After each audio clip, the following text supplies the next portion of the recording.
আচ্ছা, আজকে আমরা কোয়ান্টাম মেকানিক্সটা স্টার্ট করব।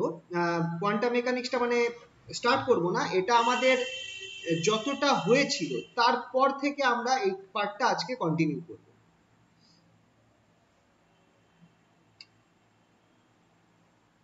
আচ্ছা, তো এইটার পিডিএফটা তোমাদের এই ড্রাইভের মধ্যে দেওয়া রয়েছে। আর আমি পিডিএফটা তোমাদের আমি হোয়াটসঅ্যাপে রিসেন্ড করব। এই মুমেন্টে করতে পারছি না কারণ একটু আমার ডিস্টার্ব করছে কম্পিউটারটা। তো আমি মোটামুটি কিছুটা এখানে লেখা আমি করছি। তো তারপর পরে আমি করব কি, এটার যে পিডিএফটা যার মধ্যে ডিটেলসে লেখা রয়েছে সেইটা তোমাদেরকে আমি পাঠিয়ে দেবো, ঠিক আছে? তো আমরা এটা যেগুলো করছি সেইগুলো হচ্ছে স্পেশাল কেস, মানে এইগুলো হচ্ছে অ্যাপ্লিকেশন অফ কোয়ান্টাম মেকানিক্স। এই পার্টগুলো যেটা আমরা এখন করছি সেইগুলো হচ্ছে আমাদের অ্যাপ্লিকেশন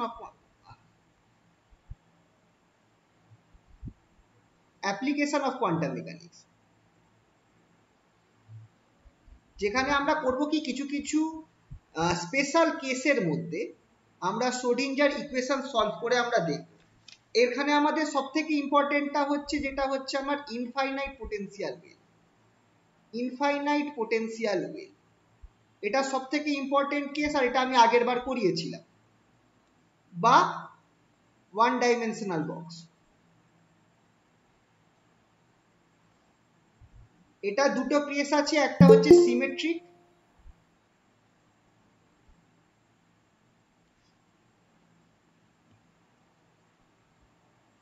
এটা দুটো কেস আছে, একটা হচ্ছে অ্যাসিমেট্রিক। এটাই দেওয়া, আমি সিমেট্রিকটাও তোমাদেরকে আগের বার করিয়ে দিয়েছিলাম।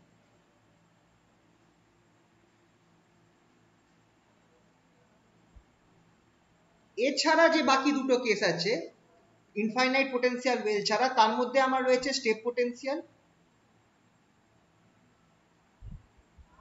রেক্ট্যাঙ্গুলার পোটেনশিয়াল ওয়েল,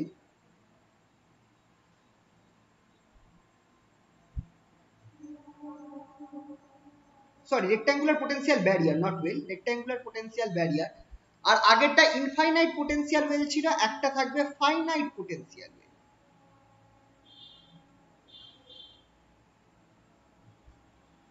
এছাড়া থাকবে হচ্ছে তোমাদের ফ্রি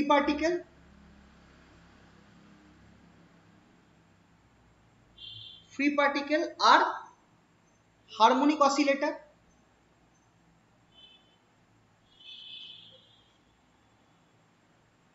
অ্যান্ড ফাইনালি তোমাদের থাকছে হচ্ছে হাইড্রোজেন অ্যাটম।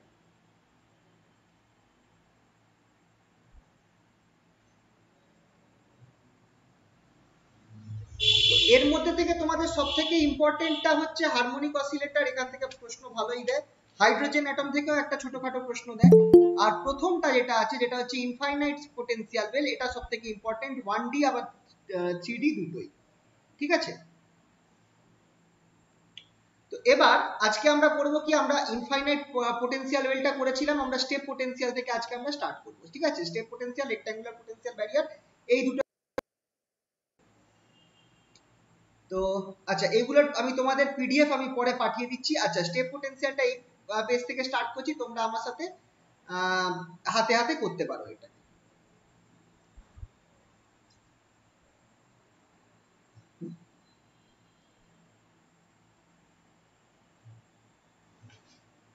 আচ্ছা, স্টেপ পোটেনশিয়ালের ঘটনাটা কি ঘটছে সেটা দেখো। নর্মালি এরকম আমাদের এটা এক্স অ্যাক্সিস রয়েছে ধরো, আর এখানটায় আমার একটা পোটেনশিয়াল রয়েছে।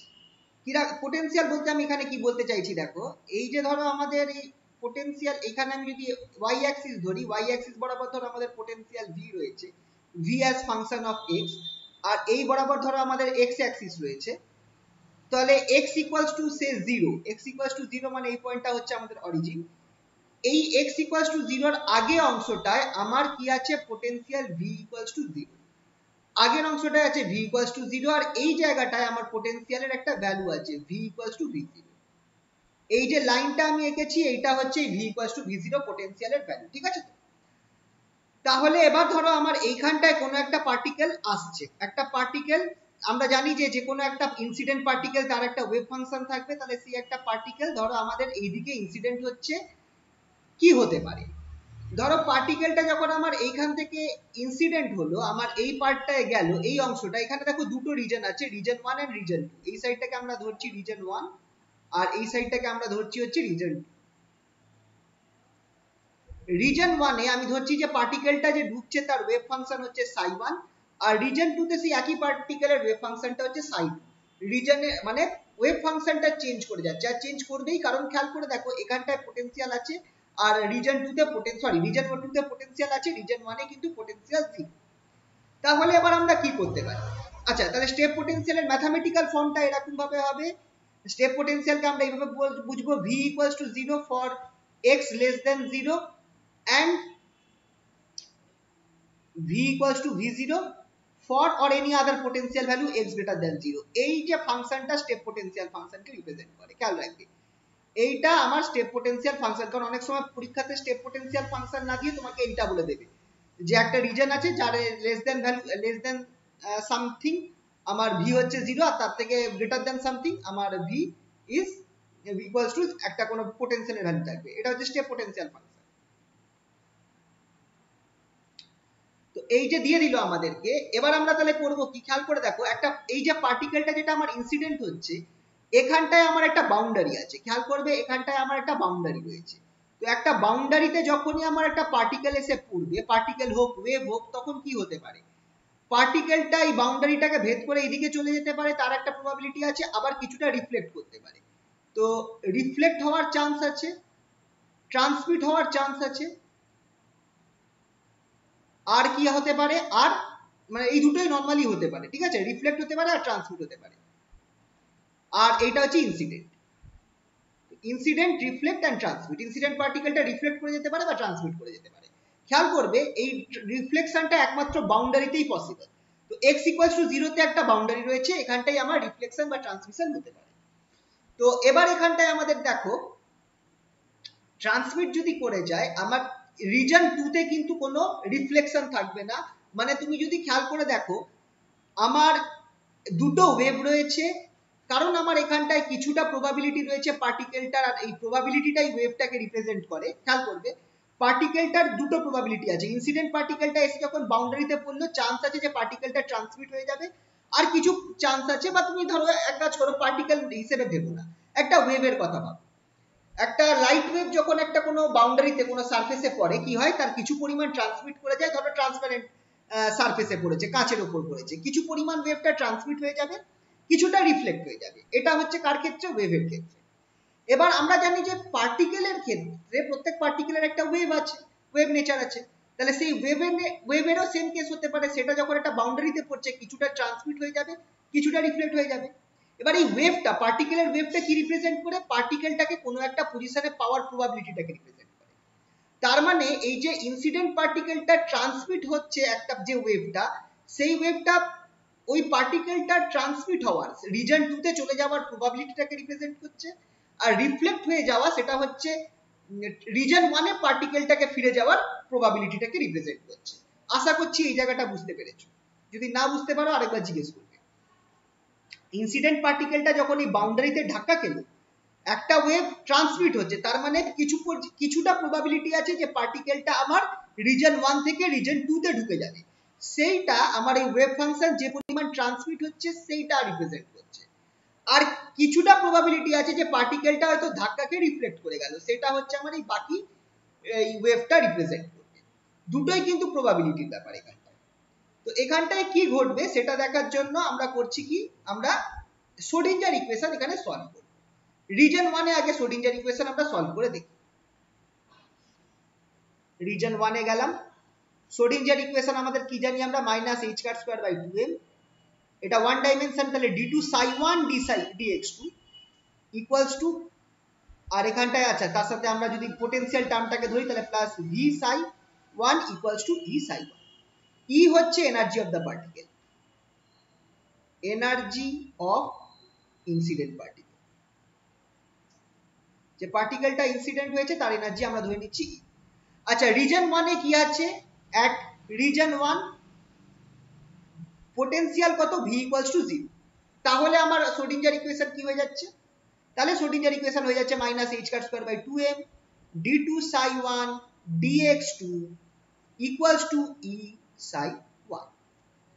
এবার এটাকে আমরা কি করতে পারি, এরকম ভাবে লিখতে পারি d2 psi 1 dx2 equals to 2 minus 2me by h card square psi 1। এটাকে আমি এই সাইডে নিয়ে আসি, d2 psi 1 dx2 plus 2me by h card square psi 1 equals to 0। এবার এই যে পার্টটা পেয়েছি আমরা করতে পারি কি, let k1 equals to, এইটাকে আমরা k1 ধরে নিচ্ছি, k1 equals to 2me k1 by h card square, এটাকে আমরা k1 ধরে নিচ্ছি, সরি এটাকে আমরা k1 স্কয়ার ধরে নিচ্ছি, নট k1 k1 স্কয়ার ধরে নিচ্ছি। let k1 স্কয়ার, kটাকে স্মল রাখো, k1 square equals to 2me by h card square। তাহলে আমার এই ইকুয়েশনটা কি হয়ে যাবে,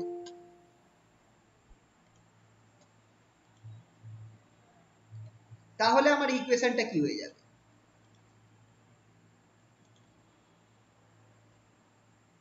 d2 psi 1 dx2 plus k1 square psi 1 equals to 0।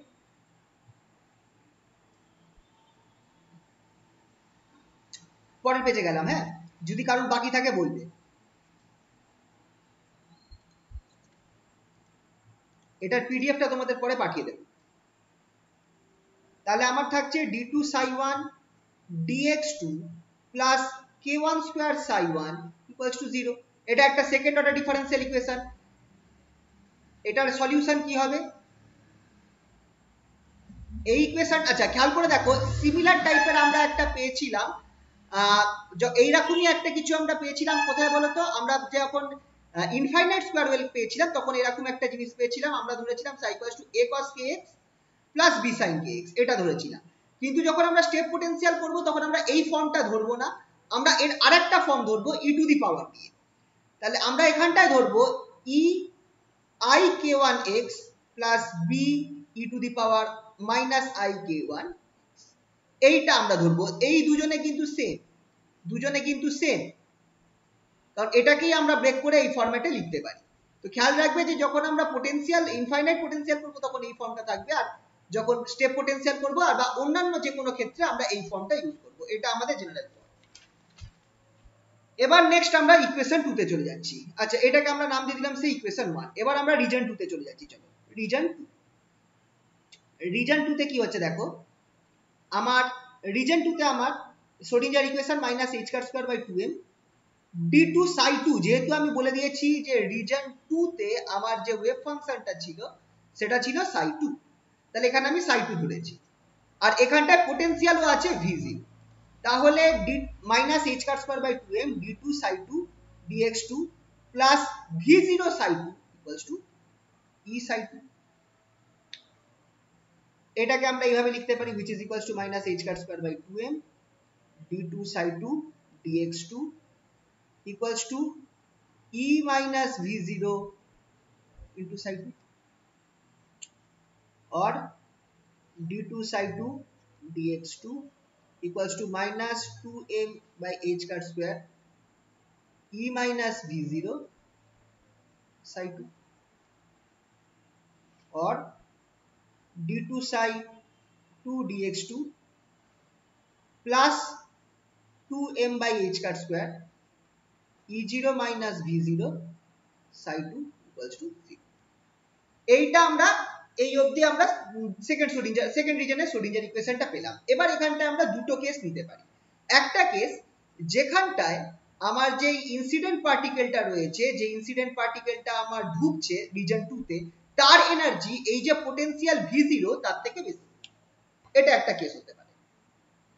আর আরেকটা কেস হতে পারে যেখানটায় আমরা ধরবো এর যে এনার্জি সেটা এই পোটেনশিয়াল এনার্জি থেকে বেশি, আর আরেকটা কেস ধরতে পারবো যেখানটায় আমার এই ইনসিডেন্ট পার্টিকেলটার এনার্জি এই পোটেনশিয়াল এনার্জি থেকে, এই যে রিজনের যে পোটেনশিয়াল এনার্জি আছে তার থেকে কম। আচ্ছা আরেকটা কথা খেয়াল রাখবে, রিজন 2 তে পোটেনশিয়ালটা কিন্তু কন্টিনিউয়াস আপ টিল ইনফিনিটি চলে গেছে। স্টেপ পোটেনশিয়ালে এই পোটেনশিয়ালটা কিন্তু আপ টিল ইনফিনিটি স্টেট চলে যাবে, ভ্যালু কিন্তু কোথাও কমছে না। যদি কোথাও এটা মানে কমে যেত আবার v0টা 0 হয়ে যেত, তাহলে এটা কিন্তু আর রেক্ট্যাঙ্গুলার ব্যারিয়ার হয়ে যেত, এটা কিন্তু স্টেপ পোটেনশিয়াল থাকতো। তো চলো ফার্স্ট কেসটা আমরা দেখছি, যখন এই যে ইনসিডেন্ট পার্টিকেল তার এনার্জি আমার এই যে পোটেনশিয়ালটা রয়েছে এই রিজন 2 এর পোটেনশিয়াল v0 তার থেকে বেশি। তাহলে case 1 E greater than V0, E greater than V0 মানে ইনসিডেন্ট পার্টিকুলার এনার্জি ওই রেটটা এই যে পোটেনশিয়ালটা রয়েছে তার থেকে বেশি। দেন E মাইনাস V0 বা আরো ভালোভাবে বলতে পারি যে 2m by h cut square E0 minus sorry E minus V0, এটা E0 হবে না, সরি,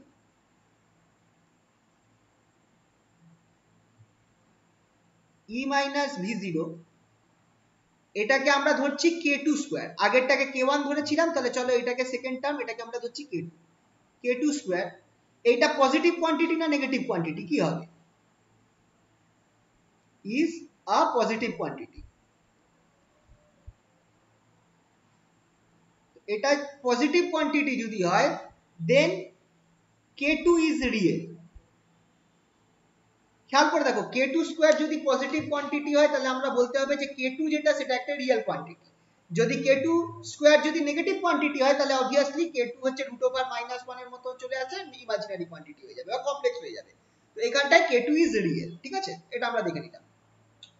এবার তাহলে আমরা এখানটায় আবার k2 স্কয়ার একই জিনিস, এখানে k2 স্কয়ার বসিয়ে দেব, ঠিক আছে।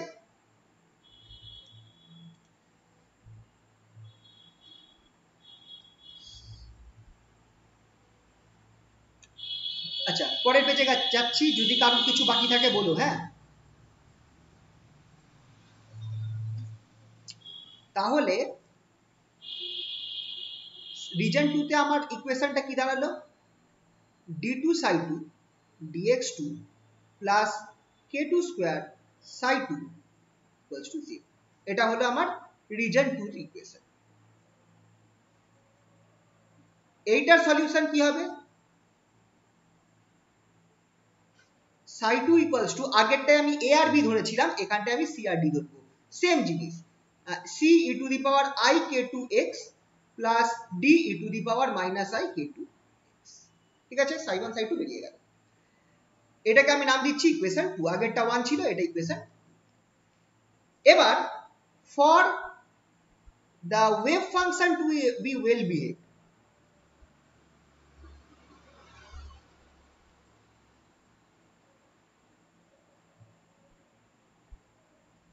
it must be continuous at the boundary.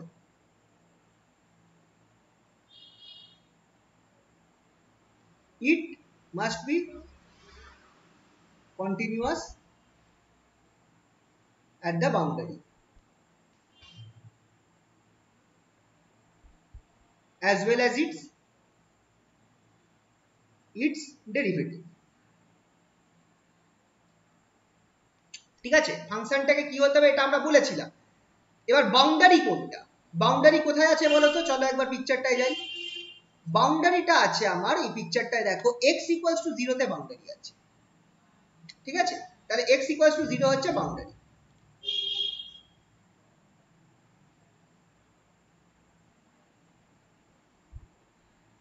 তাহলে therefore আমার psi1 যেটা আছে at x equals to 0 should be equals to psi2 at x equals to 0,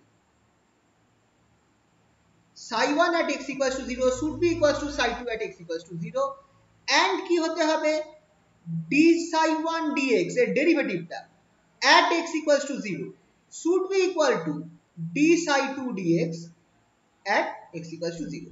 আগের বার এইগুলো আমরা পড়িয়েছিলাম যে যখন একটা ওয়েভ ফাংশন ওয়েল বিহেভড তখনই হবে যদি সেটা কন্টিনিউয়াস হয় এট দা বাউন্ডারিতে আর তার ফার্স্ট ডেরিভেটিভও কন্টিনিউয়াস হয়, তখন আমরা বলতে পারবো যে ওইটা আইগেন ভ্যালু হবে, ঠিক আছে।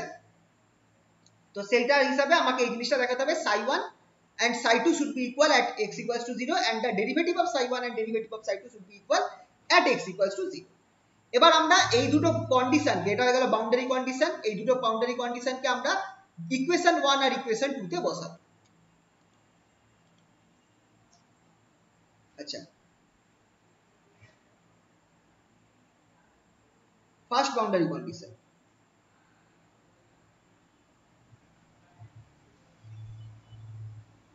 in equation 1, first boundary condition in equation 1 that is psi1 equals to psi2 equals to, সেটা থেকে আমরা কি পাচ্ছি a e to I k0 k10 plus b e to the power minus I k10 equals to c e to the power I k20 plus d e to the power minus I k20 এটা হচ্ছে আমরা first কন্ডিশনটাকে first ইকুয়েশনে বসাচ্ছি তাহলে এখান থেকে আমরা কি পাবো সিম্পলি পাবো ab equals to cd sorry a plus b equals to c plus d এইটাকে আমরা নাম দিচ্ছি ইকুয়েশন 3 চলো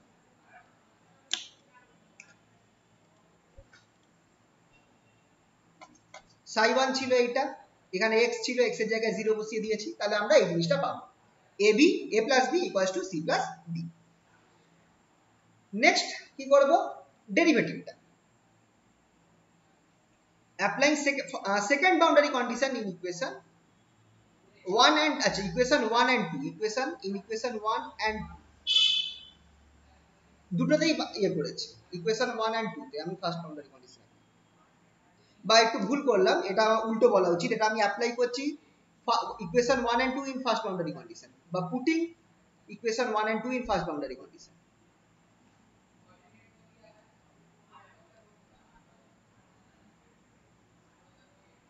in first boundary condition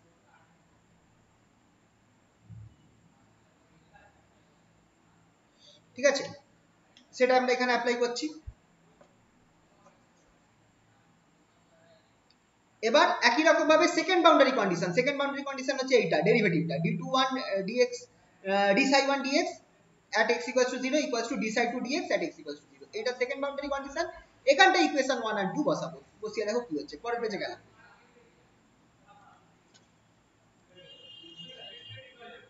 putting 1 and 2 in second boundary condition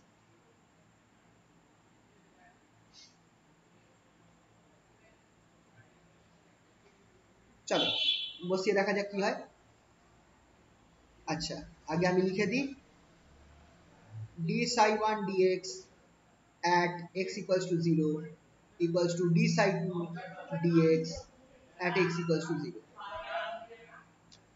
প্রথম পার্টটা হবে আমার e to the power i k1 x ছিল তাহলে i k1 বেরিয়ে আসবে a e to the power i k1 x x এর জায়গায় 0 বসিয়ে দিই x এর জায়গায় 0 বসিয়ে দিই প্লাস এখানে মাইনাস i k1 ছিল সেটা বেরিয়ে আসবে তাহলে minus i k1 b e to the power minus i k1 x এর জায়গায় 0 equals to similarly i k1 sorry এখানে k2 হবে c আছে i k2 c e to the power i k2 x এর জায়গায় 0 minus i k2 d e to the power minus i k2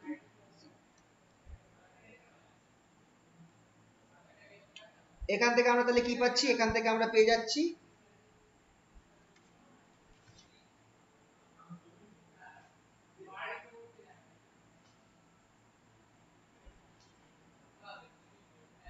আচ্ছা একটা ছোট্ট জিনিস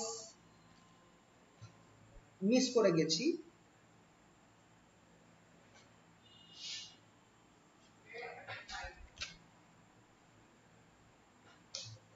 আচ্ছা আপাতত আমি এটাকে এই অবধি রাখলাম আচ্ছা একটা ছোট্ট জিনিস আমি মিস করে গেছি সেটা আমি একবার বলে দিচ্ছি ঠিক আছে এইটা আমরা তাহলে আমরা দুটো টার্ম পেয়েছি তাহলে এটা থেকে যদি আমি ভাঙি তাহলে আমি এরকম পাচ্ছি i k1a minus i k1b और বেস্ট হচ্ছে ব্র্যাকেটে কমন নিয়ে নিই i k1 টা i k1a minus b equals to i k2 c minus d ঠিক আছে দুটো পেলাম ঠিক আছে এইটাকে আমি নাম দিলাম ইকুয়েশন 4 চলো এবার এখানটায় একটা কেস আমি নিয়ে আসছি ঠিক আছে সেটা হচ্ছে psi1 যেটা আছে psi1 টা হচ্ছে a e to the power i k1 x plus b e to the power minus i k1 x এইখানটায় যে দুটো আছে a এটা যে এই অংশটা যেটা আছে যেটা হচ্ছে a e to the power i k1 x এটা হচ্ছে ওয়েভ প্রপাগেটিং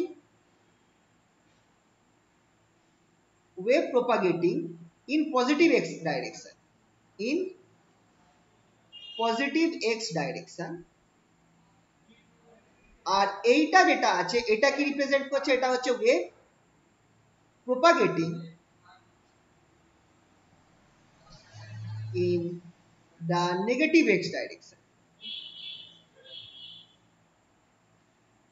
আচ্ছা in region 1 ইন রিজন, দুটোকে, এটা ইম্পর্টেন্ট, দুটোই রিজন 1 এর মধ্যে রয়েছে। তাহলে প্রথম পার্টটা কি রিপ্রেজেন্ট করছে, তাহলে এই পার্টটা রিপ্রেজেন্ট করছে this represents the incident wave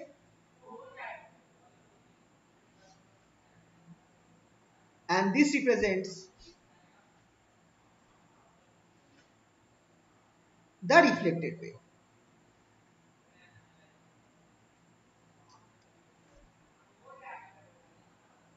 In region 1, দুটোই রিজন 1 এর মধ্যে রয়েছে। এবার তাহলে একটুখানি তোমরা খেয়াল করো, তাহলে এই যে দুটো পার্ট আমরা পেলাম প্রথম ইকুয়েশন ψ1 এর ক্ষেত্রে, প্রথম পার্টটা রিপ্রেজেন্ট করছে ওয়েভটা যেটা আমার পজিটিভ এক্স অ্যাক্সিসের দিকে যাচ্ছে, যেটা আমার অবভিয়াসলি ইনসিডেন্ট ওয়েভটাকে রিপ্রেজেন্ট করছে। অর্থাৎ যদি আমি পিকচার দেখাই, তাহলে এই পিকচারটা, এই ইনসিডেন্ট ওয়েভটা হচ্ছে a e to the power I k1x। অন্যদিকে যদি আমি এইটা দেখি b e to the power minus I k1x, এইটা হচ্ছে ওই ওয়েভটাকে রিপ্রেজেন্ট করছে যেটা রিজন 1 এ রয়েছে কিন্তু নেগেটিভ এক্স ডাইরেকশনে যাচ্ছে। অর্থাৎ আমার এই যে রিফ্লেক্টেড ওয়েভ যেটা রয়েছে সেটাকে রিপ্রেজেন্ট করছে। এবার যদি আমি খেয়াল করবে, রিফ্লেকশনটা, একটা ওয়েভ কোথায় রিফ্লেক্ট করবে, যখনই যেখানে সে একটা বাউন্ডারি পাবে, খুব ইম্পর্টেন্ট কথা, যখনই একটা ওয়েভ একটা বাউন্ডারি পাবে সেইখানে সে রিফ্লেক্ট করবে। তো এইখানটায় সে ঢুকতে গিয়ে একটা বাউন্ডারি পেয়েছে x = 0, কারণ এই সাইডে পোটেনশিয়াল নেই, এই সাইডে পোটেনশিয়াল আছে, মাঝখানে তো একটা বাউন্ডারি, দুটো জায়গার স্টেট আলাদা, অবস্থা আলাদা। তো এইখানটায় সে রিফ্লেক্ট করবে। তো এইখানে আমার রিফ্লেকশন পাওয়ার চান্স আছে, যেহেতু বাউন্ডারি আছে তাই রিফ্লেকশন পাওয়ার চান্স আছে, তাই মানে এই ওয়েভটা থাকবে। কিন্তু খেয়াল করে দেখো, রিজন 2 তে কোনো বাউন্ডারি নেই। রিজন 2 তে যে আমার ওয়েভটা ঢুকলো, তারপর সে কিন্তু আর কোনো বাউন্ডারি পাবে না। তার মানে রিজন 2 তে যে ওয়েভটা রয়েছে সেটা কিন্তু আমার পজিটিভ এক্সেই যাবে। রিজন 2 তে কিন্তু যেহেতু এই বাউন্ডারির পর আর কোনো বাউন্ডারি নেই, এই ওয়েভটার আর কোনো রিফ্লেকশন হওয়ার পসিবিলিটি নেই, তাই জন্য রিজন 2 তে কোনো রিফ্লেক্টেড ওয়েভ থাকবে না। আরেকবার বলছি, খেয়াল করবে, রিজন 1 এ ইনসিডেন্ট ওয়েভটা রয়েছে, এইখানে বাউন্ডারি পাচ্ছে, যেখানেই বাউন্ডারি পাবে সেখানেই কিন্তু কোনো একটা ওয়েভ রিফ্লেক্ট হয়, বাউন্ডারিতে, যে কোনো বাউন্ডারি। তো এইখানে বাউন্ডারি পাচ্ছে তাই ইনসিডেন্ট ওয়েভটা রিফ্লেক্ট হচ্ছে, কিছু পরিমাণ ট্রান্সমিট হচ্ছে। কিন্তু রিজন 2 তে এই ট্রান্সমিটেড ওয়েভটা যেহেতু দ্বিতীয় কোনো বাউন্ডারি আর পাচ্ছে না যেখানে সে রিফ্লেক্ট হতে পারে, তাই জন্য তার রিফ্লেকশনের চান্স কিন্তু রিজন 2 তে নেই। খুব ইম্পর্টেন্ট। তাহলে এবার রিজন 2 এর ইকুয়েশনটা আমার কি ছিল, খেয়াল করে দেখো। রিজন 2 এর, যে এটা তো আমার রিজন 1 এর ইকুয়েশনটা হলো, রিজন 2 এর ইকুয়েশনটা কি ছিল, পরের পেজে যাচ্ছি, কারণ কিছু বাকি থাকলে বলো কিন্তু। রিজন 2 এর যে ইকুয়েশনটা রয়েছে, ψ2 যেটা, সেটা আমার ছিল c e to the power I k2x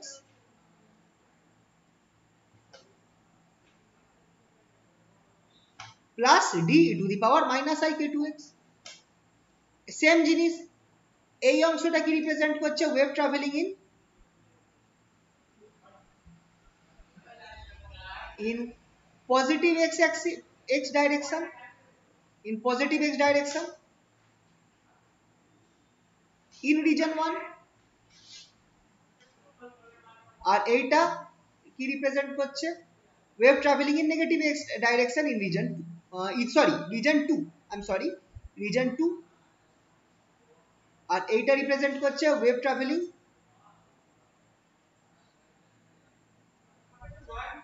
in negative x direction, এটা রিপ্রেজেন্ট করছে ইন রিজন। এবার এখানটায় দেখো, but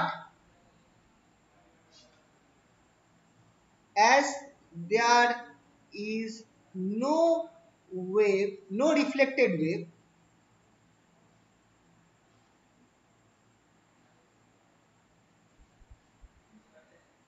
as there is no reflected wave,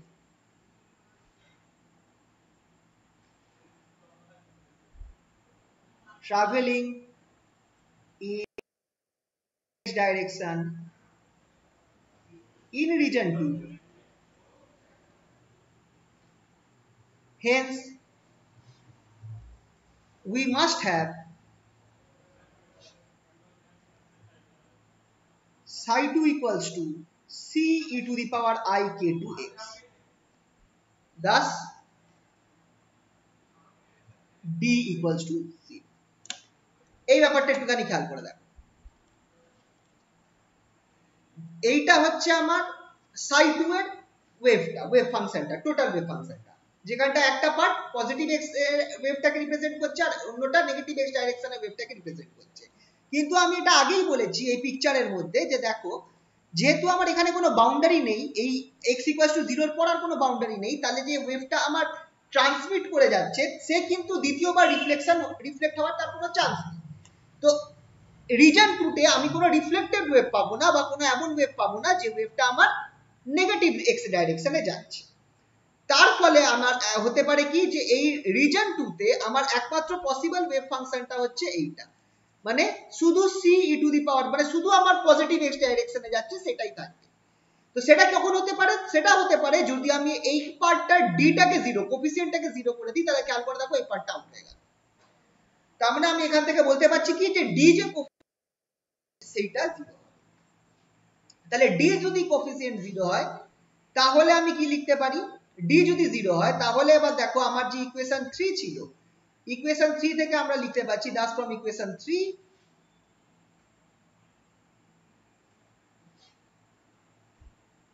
equation 3 তে আমাদের কাছে কি ছিল? a plus b equals to c plus d ছিল। d 0 হয়ে গেছে, আমরা এখান থেকে পাচ্ছি a plus b equals to c, এটাকে আমি নাম দিলাম ইকুয়েশন 4 হয়ে গেছে, 5 দিলাম। and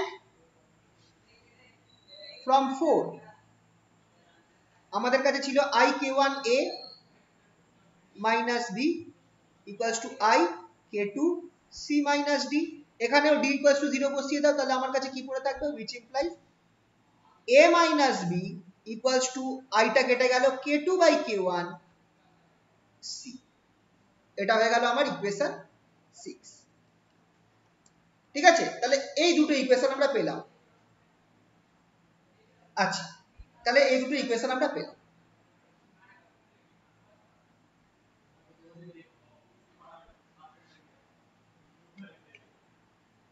তাহলে এবার আমরা এখান থেকে কি করতে পারি? এই দুটো ইকুয়েশন থেকে আমি a আর c এর মধ্যে আর b আর c এর মধ্যে রিলেশন বার করতে পারবো। এই দুটো ইকুয়েশন থেকে আমি a R c R b R c এর মধ্যে রিলেশন বার করতে পারবো। কি করে বার করতে পারবো? চলো পরের পেজে গেলাম। তাহলে আমার কাছে ফার্স্ট ইকুয়েশন আছে a plus b equals to c আর a minus b equals to k2 by k1 c। যদি আমি দুটোকে অ্যাড করি তাহলে আমি কি পাচ্ছি? 2a equals to 1 plus k2 by k1 into c। তাহলে এখান থেকে আমরা পাবো হচ্ছে which implies c by a, এইটা আমরা পাবো c by a equals to 2k1 by k1 plus k. This is an important part, important formula.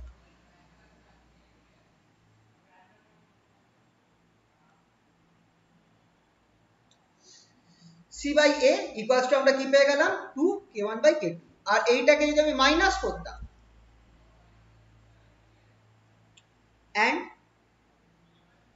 a plus b equals to c ছিল and a minus b equals to minus k2 by k1 plus k2 by k1 c।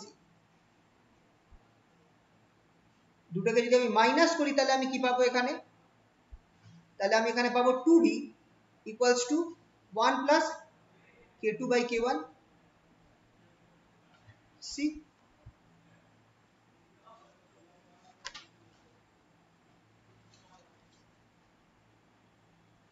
Minus হবে।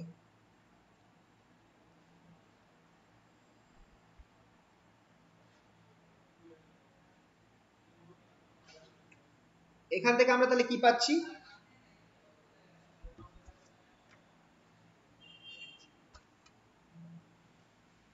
c by b সেটা আমরা কি পাচ্ছি? 2k1 by k1 minus k2। ঠিক আছে, আর যদি আমি এই যে পেলাম c by, যদি আমাকে b by a বার করতে হয়, ধরো কথা c by b টা আমি বার করলাম এখান থেকে, আগেরটা যেমন সি বাই এ বার করেছিলাম, এখান থেকে আমি সি বাই বিটা বার করলাম, তাহলে বি বাই সিটা কত হবে? বি বাই সিটা হবে আমার k1 minus k2 by 2k1। এবার আমি যদি বি বাই এ বার করতে পারি, তাহলে আমি কি করতে পারি, বি সি এর সাথে, বি বাই সি এর সাথে আমি সি বাই এ করো, তাহলে আমি বি বাই এ পেয়ে যাব। এটা করলে আমি কত পাচ্ছি দেখো, 2k1 by k1 plus k2 into k1 minus k2 by 2k1। এখান থেকে আমি বি বাই এটা বার করতে পারবো। বি বাই এ কত বেরোচ্ছে দেখো, k1 minus k2 by k1 k1 plus k2।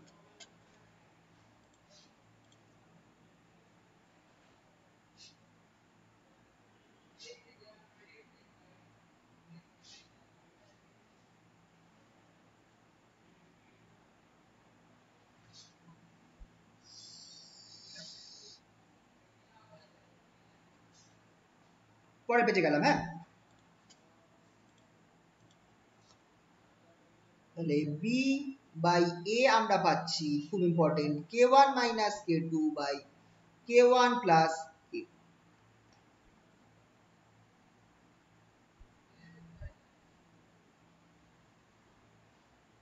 এই দুটো ফর্মুলা খুব ইম্পর্টেন্ট। কেন ইম্পর্টেন্ট সেটা আমি একটু বলছি।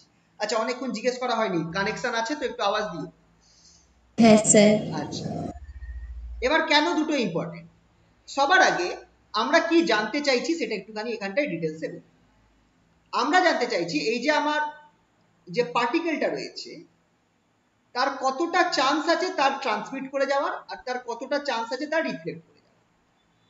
পার্টিকেলটা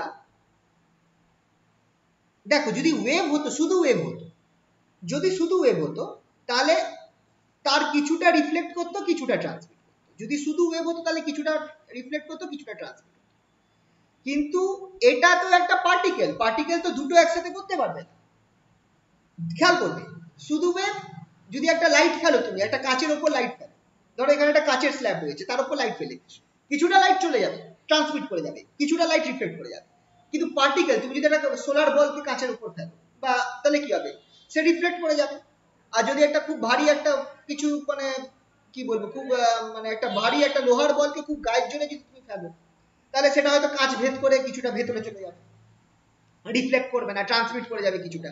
তো পার্টিকেল আইদার রিফ্লেক্ট করতে পারে বা ট্রান্সমিট করতে পারে। ওয়েভটা তার প্রবাবিলিটিটাকে রিপ্রেজেন্ট করছে।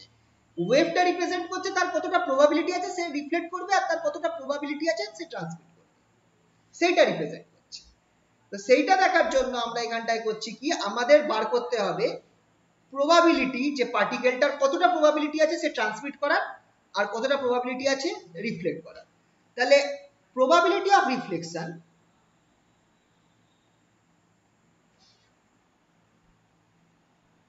of the particle, এটাকে আমরা বলি হচ্ছে রিফ্লেকশন কোফিসিয়েন্ট।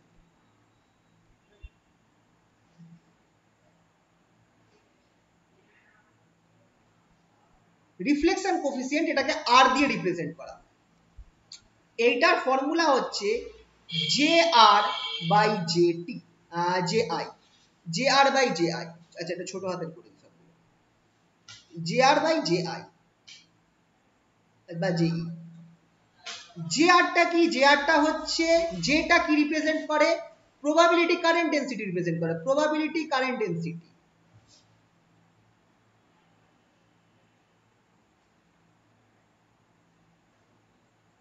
অফ আর রয়েছে reflected wave.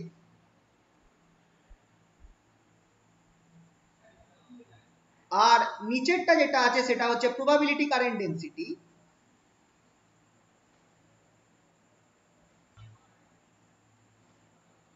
Of incident wave, E. এবার প্রবাবিলিটি কারেন্ট ডেন্সিটিটা কি খেয়াল করবে, একটা এরিয়া রয়েছে, একটা পার্টিকেলকে এই এরিয়াটাকে ক্রস করার প্রবাবিলিটিটাই হচ্ছে প্রবাবিলিটি কারেন্ট ডেন্সিটি। এই একটা পার্টিকেলকে একটা ইউনিট এরিয়াকে ক্রস করার প্রবাবিলিটি হচ্ছে প্রবাবিলিটি কারেন্ট ডেন্সিটি। তাহলে ইনসিডেন্ট ওয়েভের এই এরিয়াটাকে ক্রস করার প্রবাবিলিটি আর রিফ্লেক্টেড ওয়েভকে এই এরিয়াটা ক্রস করার প্রবাবিলিটি, সেটাই আমাকে দিচ্ছে কতটা টোটাল প্রবাবিলিটি আছে পার্টিকেলটা রিফ্লেক্ট করে যাবে, সেটাকেই আমরা বলছি রিফ্লেকশন কোফিসিয়েন্ট। তাহলে প্রবাবিলিটি অফ ট্রান্সমিশনটা কি হবে, একই ফর্মুলা,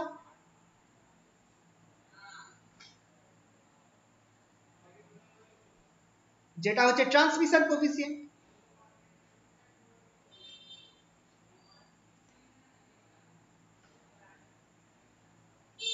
এটাকে ক্যাপিটাল টি দিয়ে রিপ্রেজেন্ট করা হয়, ক্যাপিটাল টি দিয়ে রিপ্রেজেন্ট করা হয়। এইটা আমাকে দেবে হচ্ছে J T by J I, obviously probability current density of transmitted wave by probability current density of reflected wave।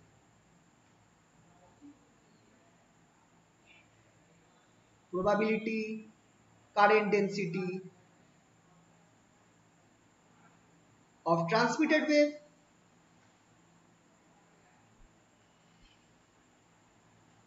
by probability current density of reflected wave।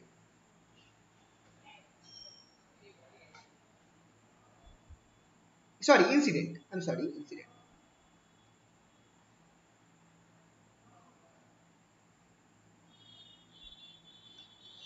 তো দুটোরই কিন্তু ইনসিডেন্ট ওয়েভটা দুটোরই নিচে আছে, খেয়াল রাখবে।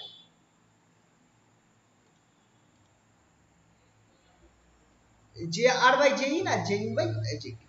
এবার তাহলে প্রবাবিলিটি কারেন্ট ডেনসিটিটা কি করে বার করব, সেটা বার করার জন্য দেখো দুখানাকে বার করারই আমার দরকার নেই, যে কোনো একটাকে বার করব। সবার আগে আমি ইনসিডেন্ট ওয়েভের এই প্রত্যেকগুলোর আমি ওয়েভ ফাংশনটা দেখে নিই। ওয়েভ ফাংশনটা কি ছিল, আর আমাদের মেইন টার্গেট হচ্ছে আর আর আই, আর আর টি কে বার করা, মানে এই রিফ্লেকশন কোফিসিয়েন্ট আর capital R transmission coefficient capital T. এটাই রিপ্রেজেন্ট করছে কতটা প্রবাবিলিটি আছে পার্টিকেলটা রিফ্লেক্ট করবে বা ট্রান্সমিট করবে, তার কত প্রবাবিলিটি আছে। পরে পেজে গেলাম, কারো কিছু বাকি থাকলে বলো কিন্তু। আচ্ছা, এবার ইনসিডেন্ট যেটা আছে, ইনসিডেন্ট ওয়েভটা কি ছিল,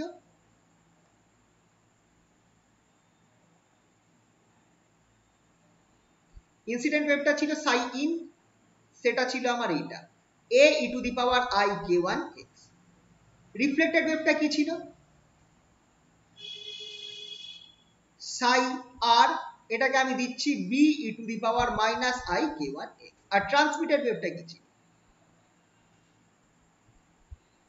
যেটা সেকেন্ড রিজনে রয়েছে, সাই t equals to c e to the power I k2 x। এই তিনটে হচ্ছে আমার মেইন ওয়েভ, ঠিক আছে। সাই ইন আর সাই আরটা আমার রিজন 1 এ রয়েছে, এটা দুজনে আমার রিজন 1 এ রয়েছে, আর এইটা একা আমার রিজন 2 তে রয়েছে।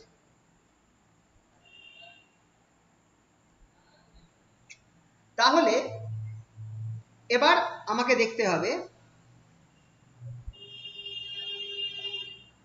এবার আমাকে কি দেখতে হবে এখান থেকে, যে ট্রান্সমিটেড প্রবাবিলিটি কারেন্ট ডেনসিটি কি হবে।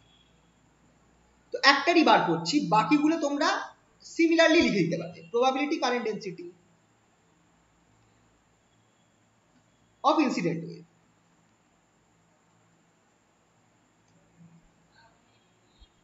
সেটা হচ্ছে আমার জে ইন। ফর্মুলাটা কি জে ইন এর, প্রবাবিলিটি কারেন্ট ডেনসিটির ফর্মুলা মনে রাখবে minus I h cut by 2n psi star. এবার যেহেতু এটা ওয়ান ডাইমেনশনে আছে, তাহলে D psi one, D psi star, psi one star, D psi one বা সাই ইন করে দিচ্ছি, সাই ইন যেহেতু incident, D psi in DX minus psi in D psi in star DX, where psi in starটা কি হবে, সেটা হবে a star e to the power minus I k1x। খেয়াল করবে psi inটা ছিল শুধু a e to the power I k1x, R psi in starটা হচ্ছে a star e to the power minus I k1x, ঠিক আছে, কমপ্লেক্স কনজুগেট। বসিয়ে দাও তাহলে, therefore psi inটা আমার কি হয়ে যাচ্ছে, equals to psi in sorry j in, যেটা হচ্ছে আমার probability current density of incident wave minus I h cut by 2n। প্রথমে সাইন স্টার যেটা আছে সেটা বসিয়ে দিচ্ছি a star E to the power minus I K one X, তারপর আমি ddx করছি কার, a E to the power I K one X minus, তারপরেরটা আমার a E to the power I K one X থাকছে, তারপর ddx হচ্ছে কার, a star E to the power minus I K one X. চলো calculate করা যাক। J in equals to minus I H cut by 2m, A star আর A কে এক জায়গায় করে দিচ্ছি, তাহলে এটা হয়ে যাবে modulus of A square E to the power minus I K one X, এখানটায় আই কে বেরিয়ে আসবে, আই কে ওয়ান বেরিয়ে আসবে, E to the power I K one X, এই দুজনে কেটে যাবে। সিমিলারলি মাইনাস পরের টার্মটা থেকে যদি আমি দেখি মাইনাস, এখানেও মডুলাস অফ এ স্কোয়ার বেরিয়ে আসবে, E to the power I K one X পড়ে থাকছে, এখানটায় আমার মাইনাস আই কে ওয়ান বেরোচ্ছে, E to the power minus I K one X. দুটো ইকুয়েশন থেকে যদি আমি দেখি আমার এখানটায় কি থাকছে, that is equals to J in equals to minus I H cut by 2m, আমার মাইনাসে মাইনাসে প্লাস হয়ে যাচ্ছে, মডুলাস অফ এ স্কোয়ারটা বেরিয়ে 2 into modulus of A square বেরোবে, sorry 2 into modulus of A square বেরোবে, আর এখানটায় পড়ে থাকছে আই কে ওয়ান। এই আইটা 2 2 কেটে গেল, I into I minus one, minus ওয়ানে মাইনাসে প্লাস হয়ে গেল, তাহলে আমার আলটিমেটলি বেরোচ্ছে এইচ কাট, আচ্ছা i H cut K one by N modulus of A square. This is the formula J in.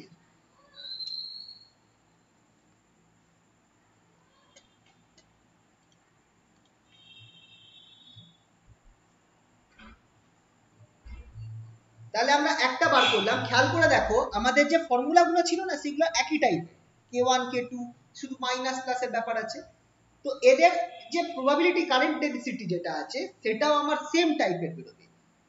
তার মানে কি, তুমি এই একটাকে যদি তুমি মাথায় রাখতে পারো, যেটা হচ্ছে এইটা ই টু দি পাওয়ার সরি যে ইনটা H cut K one by H cut K one by M into modulus of A square, এইটা আমি যদি জানি তাহলে বাকিগুলো এই একই ফর্মুলা থেকে লিখতে পারবো, একটা হবে বি স্কোয়ার, একটা হবে C square, C modulus square.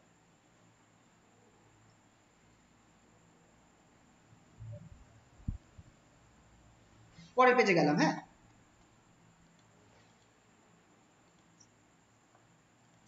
তাহলে দেয়ারফর যে ইন যেটা আছে probability current density of incident wave h cut K one by M modulus of A square.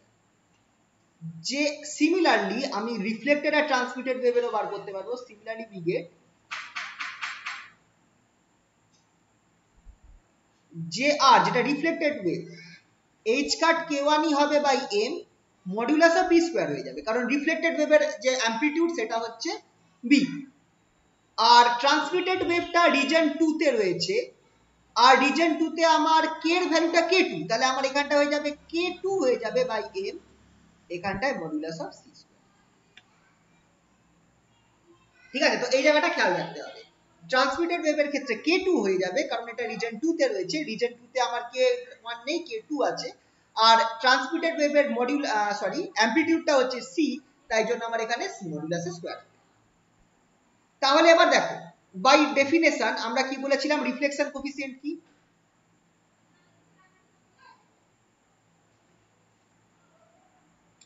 Reflection coefficient আর আমরা বাই ডেফিনেশন পেয়েছিলাম J R by J in.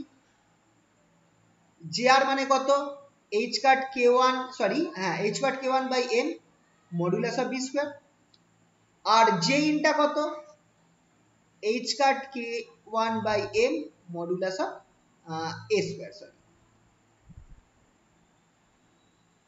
তাহলে reflection কোফিসিয়েন্টটা আমার কি বেরিয়েছে, রিফ্লেকশন কোফিসিয়েন্টটা আমার বেরোচ্ছে B by A whole modulus square.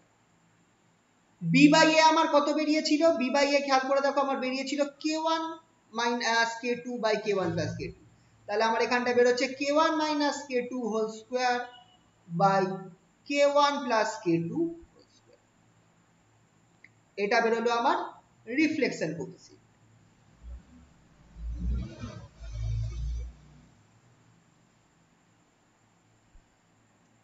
খুব ইম্পর্টেন্ট, এটা মুখস্থ রাখতে হবে।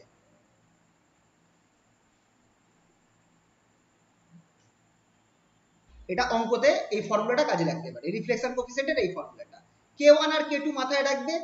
কিভাবে মাথায় রাখবে, খেয়াল রাখবে যে স্টেপ পোটেনশিয়াল, তো এইখানটায় আমার কে ওয়ান আছে, এখানটায় আমার কে টু আছে, এখানে ই আছে, আর এখানে ই মাইনাস ভি জিরো আছে, সেই হিসাবে তোমরা মাথায় রাখবে কে ওয়ান যেটা আছে কে ওয়ান স্কোয়ার যেটা, বা শুধু কে ওয়ান যদি তুমি খেয়াল করো কে ওয়ান ইকুয়ালস টু তোমরা মাথায় রাখবে এইভাবে root over 2m e by h cut square, আর k2 যেটা সেটা হচ্ছে আমার root over 2m e minus v0 by h cut square.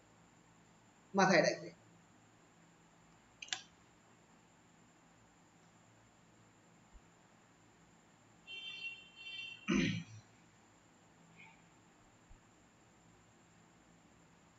ঠিক আছে, স্টেপ পোটেনশিয়ালের পিকচার থেকে এটা মাথায় রাখবে যে k1 কি হবে, k2 কি হবে। তাহলে রিফ্লেকশন কোএফিসিয়েন্ট বেরিয়ে গেল। এবার ট্রান্সমিশন কোএফিসিয়েন্ট একই রকম ভাবে কি হবে চলো দেখা যাক। আচ্ছা এটা দেখে নাও কারো কিছু থাকলে।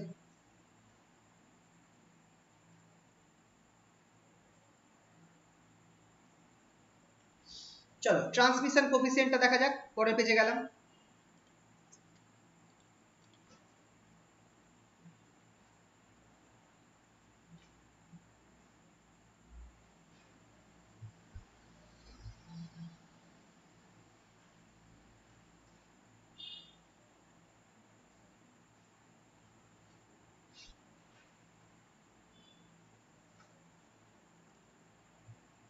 t equals to jt by je, jt টা কি বেরিয়েছিল h cut k 2 by m modulus of c square by j in h cut k 1 by m modulus of a square.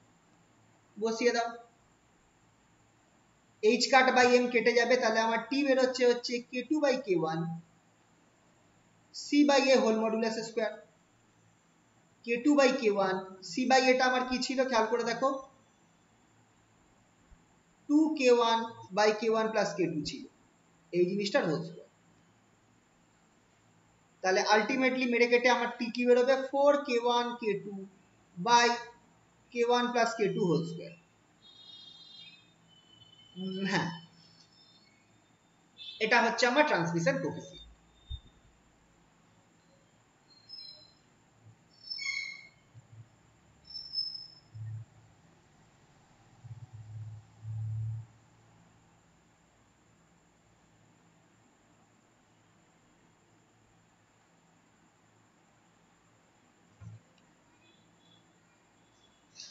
ঠিক আছে, এবার একবার দেখা যাক তাহলে রিফ্লেকশন কোএফিসিয়েন্ট আমরা পেয়েছি, ট্রান্সমিশন কোএফিসিয়েন্ট আমরা পেয়েছি। দুটোকে যদি আমরা যোগ করি তাহলে আমরা 1 পাওয়ার কথা, কারণ ইনসিডেন্ট ওয়েভ সেটারই একটা অংশ রিফ্লেক্ট হচ্ছে আর একটা অংশ ট্রান্সমিট হচ্ছে, তো দুটো যোগ করলে অবভিয়াসলি আমরা 1 পাবো।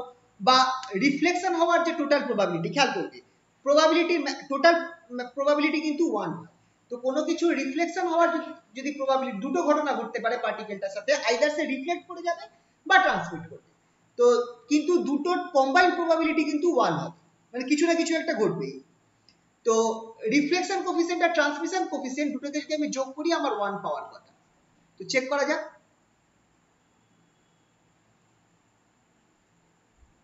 t প্লাস r যদি আমি করি, t আমার কত বেরিয়েছে 4k1 k2 by k1 plus k2 whole square plus k1 minus k2 whole square by k1 plus k2 whole square. দেখো দেখেই বোঝা যাচ্ছে নিচে আমার k1 plus k2 হয়ে গেল, k1 plus k2 whole square, উপরে আমার থাকছে k1 minus k2 whole square plus 4k1 k2। তার মানে এটা আমার হয়ে গেল, উপরেও আমার k1 plus k2 whole square হয়ে যাচ্ছে, নিচেও আমার k1 plus k2 whole square হয়ে যাচ্ছে। কেটে কুটে আমার কত থাকছে, that is equals to 1। Total probability is 1।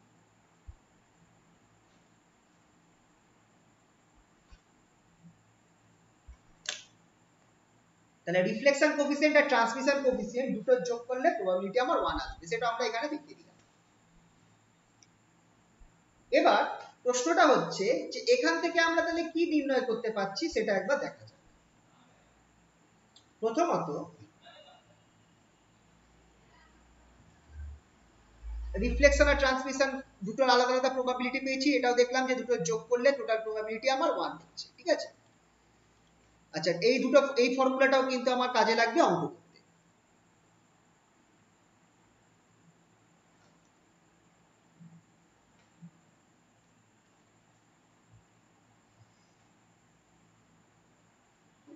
এবার ধরো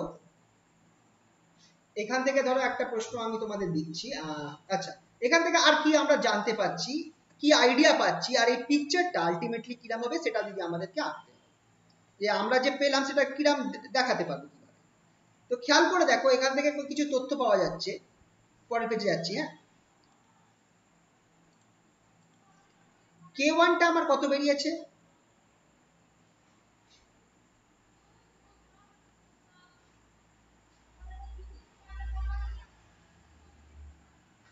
K1 টা আমাদের ছিল √2me/h² and K2 টা যেটা সেটা √2me-v0/h²। তাহলে অবভিয়াসলি কোনটা বড়, K1 greater than K2। এবার K1 যদি greater than K2 হয় তাহলে আমি এখানটায় আমরা বলতে পারি sorry K1 greater than K2 হবে, which implies 2K1 is greater than K1 plus K2। দু সাইডে তুমি K1 যোগ করো, তাহলে এখান থেকে আমরা কি বলতে পারি 2K1 is greater than K1 for K2, which implies 2K1 by K1 plus K2 is greater than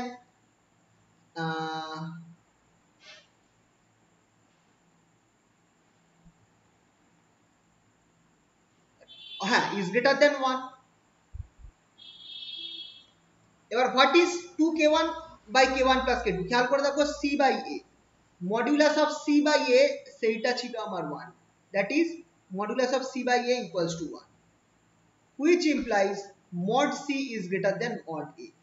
তার মানে thus the amplitude C আমার A থেকে বড়, C টা কি রিফ্লেক্টেড ওয়েভের অ্যামপ্লিটিউড, আর সরি ট্রান্সমিটেড ওয়েভের অ্যামপ্লিটিউড, আর এটা হচ্ছে ইনসিডেন্ট ওয়েভের amplitude. thus the amplitude of the transmitted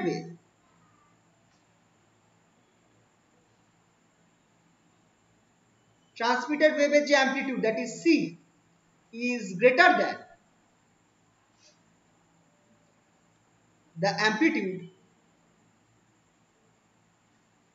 of incident wave।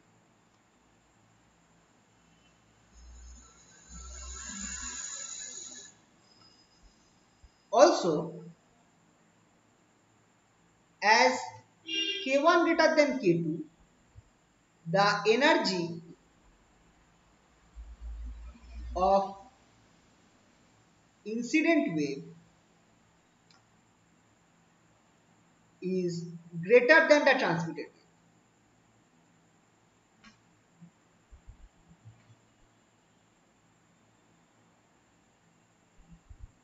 Energy of incident wave আমার ট্রান্সমিটেড ওয়েভের থেকে বেশি, কারণ যখনই সে V0 এর মধ্যে ঢুকবে তার কিন্তু এনার্জি ওভারঅল কমে যাবে, নেট এনার্জিটা কমে যাবে। যখন তার উপর কোনো পোটেনশিয়াল কাজ করছে না তখন সে কিন্তু টোটাল ই এনার্জি নিয়ে যাচ্ছে, কিন্তু যেমনি সে রিজন 2 তে ঢুকলো তার এনার্জি এখন E-V0 হয়ে গেল, তার এনার্জি কিছুটা কমে গেছে। তাহলে এনার্জি যদি আমার, তাহলে ফ্রিকোয়েন্সি আমার কি হবে, therefore frequency of incident wave of transmitted wave বা incident wave বলতে পারো,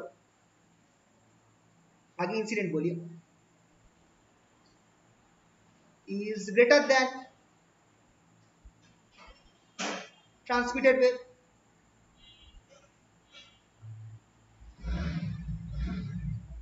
তাহলে ফ্রিকোয়েন্সি ইনসিডেন্ট ওয়েভের যে ফ্রিকোয়েন্সি সেটা আমার ট্রান্সমিটেড ওয়েভের থেকে বেশি, কারণ যার এনার্জি বেশি তার ফ্রিকোয়েন্সিও বেশি, E equals to h nu আমরা জানি, and hence lambda wavelength lambda of incident wave এটা কি হবে, গ্রেটার হবে না লেস হবে, is less than the transmitted wave।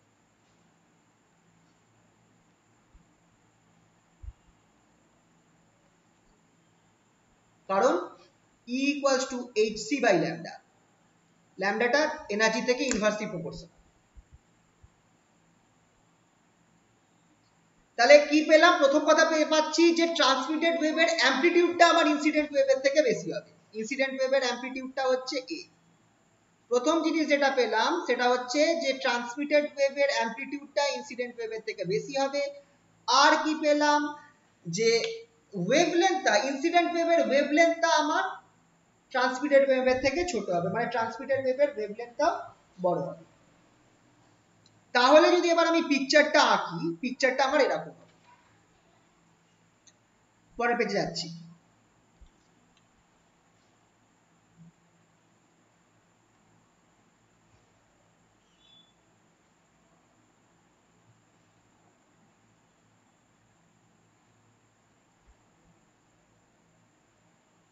আমার যদি এটা ইনসিডেন্ট ওয়েভ হয়, যখন ঢুকলো এর অ্যামপ্লিটিউডটা বড় হয়ে যাবে কিন্তু ওয়েভলেন্থটা ছোট হয়ে যাবে।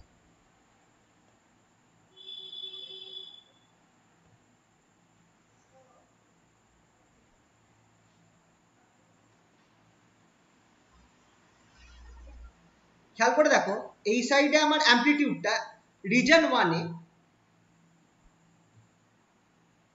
না এক সেকেন্ড ভুল করলাম, এইটা ছোট হবে এটা বড় হবে, ভুল হলো।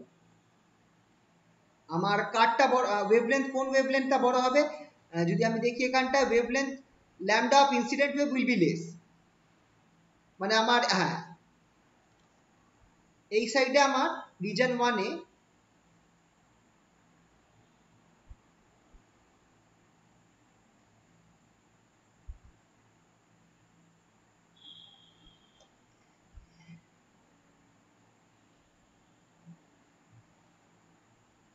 এই সাইডে আমার ওয়েভলেন্থটাও বেড়ে যাবে, আমার অ্যামপ্লিটিউডটাও বেড়ে যাবে আর ওয়েভলেন্থটাও বেড়ে যাবে। খেয়াল করে দেখো, এইখানটায় ওয়েভলেন্থটা এতটা আর এখানটায় ওয়েভলেন্থটা এতটা, ওয়েভলেন্থও বেড়ে গেছে, অ্যামপ্লিটিউডও বেড়ে গেছে।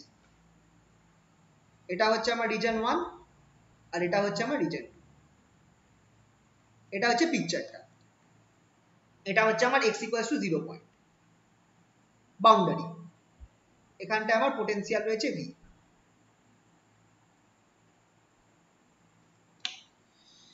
ঠিক আছে, তাহলে রিজন 1 এ আমার কি হচ্ছে খেয়াল করবে, রিজন 1 এ যে ওয়েভটা রয়েছে পার্টিকেলটার, সেই ওয়েভটা বা ইনসিডেন্ট ওয়েভ যেটা রয়েছে সেটার আমার অ্যামপ্লিটিউডটাও ছোট আবার ওয়েভলেন্থও ছোট, কিন্তু রিজন 2 তে আমার ওয়েভলেন্থও বড়, যেহেতু এনার্জিটা কমে যাচ্ছে ওয়েভলেন্থ বেড়ে যাবে, তো ওয়েভলেন্থটাও বড়, অ্যামপ্লিটিউডটাও বড়।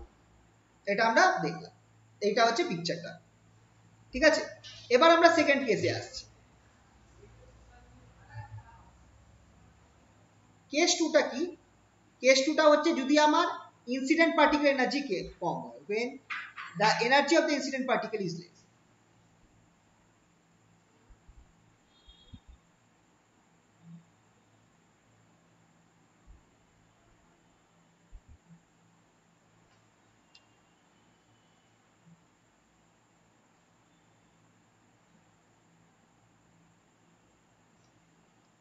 মানে E less than V0, এই কেসটা এখন আমরা দেখব। তখন দেন in region 1, in region 2 sorry, আমাদের কাছে কি ছিল, d2 psi 2 dx2 equals to minus 2m e sorry minus 2m e minus v0 by h cut square।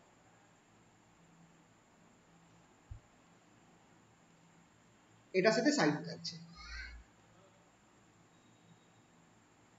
और এটাকে আমি ভাবে লিখতে পারি d2 psi 2 dx2 plus 2m by h cut square e minus v0 psi 2 equals to 0। এখানটায় একটা জিনিস খেয়াল করে দেখো, hair e minus v0 is a negative quantity, বা পুরোটাই যদি আমি ধরি 2m by h cut square e minus v0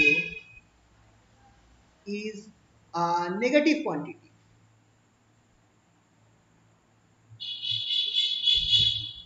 আর এটাকে আমরা ধরছি let 2m by h cut square e minus v0, যেহেতু এটা নেগেটিভ কোয়ান্টিটি সেটাকে আমি মাইনাস আলফা স্কয়ার ধরে নিচ্ছি, সুবিধার জন্য এটাকে আমি মাইনাস আলফা স্কয়ার ধরে নিচ্ছি, কারণ এই জিনিসটা একটা নেগেটিভ কোয়ান্টিটি।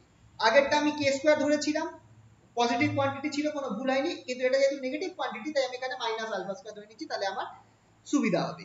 তাহলে আমার কি হয়ে যাচ্ছে, therefore d2 psi 2 dx2 minus alpha square psi 2 equals to 0। এটা হচ্ছে আমার equation, Schrodinger equation in reason 2।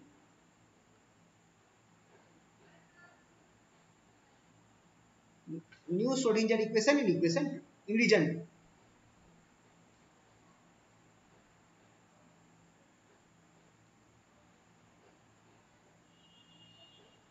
ঠিক আছে। আচ্ছা, এই ইকুয়েশনটা যদি তোমরা ই টু দি পাওয়ার ওই যে ট্রায়াল সলিউশনের যে মেথডটা আছে, সাই ইকুয়াল তোমরা যেটা ট্রায়াল সলিউশন ধরো ই টু দি পাওয়ার mx, সেই সলিউশনটা ধরে তোমরা যদি এটা করো, এটার কিন্তু একটা ইজি সলিউশন বেরোবে, আলফা ইকুয়ালস টু সরি একটা সলিউশন মানে একটা m equals to plus alpha আর মাইনাস আলফা দুটোই বেরোবে। তাহলে এইখানে তোমার ওই আই টার্মটা থাকবে না, কমপ্লেক্স, এটার কমপ্লেক্সের সলিউশন হবে না, এটা সলিউশন রিয়েল সলিউশন হবে। কি হবে? সলিউশন অফ দিস ইকুয়েশন, পরের পেজে গেলাম,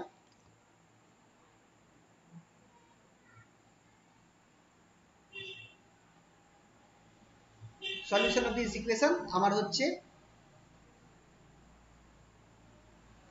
সাই টু ইকুয়ালস টু, এখানে একই নিচ্ছি, সি নিচ্ছি, c e to the power alpha x plus d e to the power minus alpha, একই জিনিস।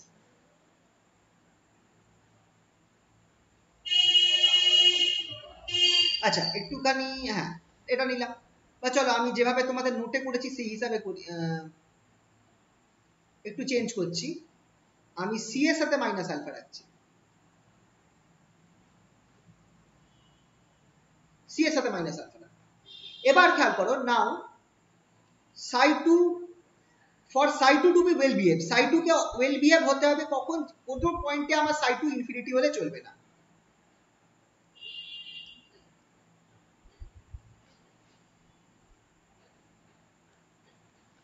It must remain finite.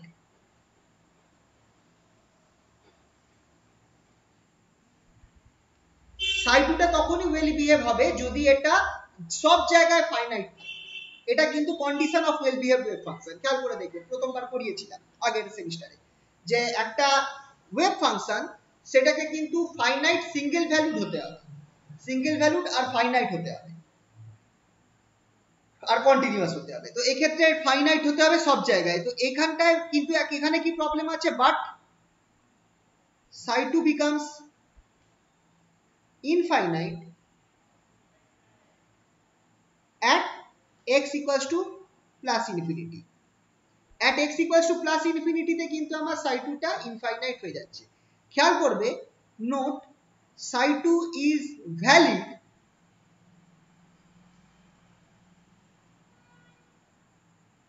in the region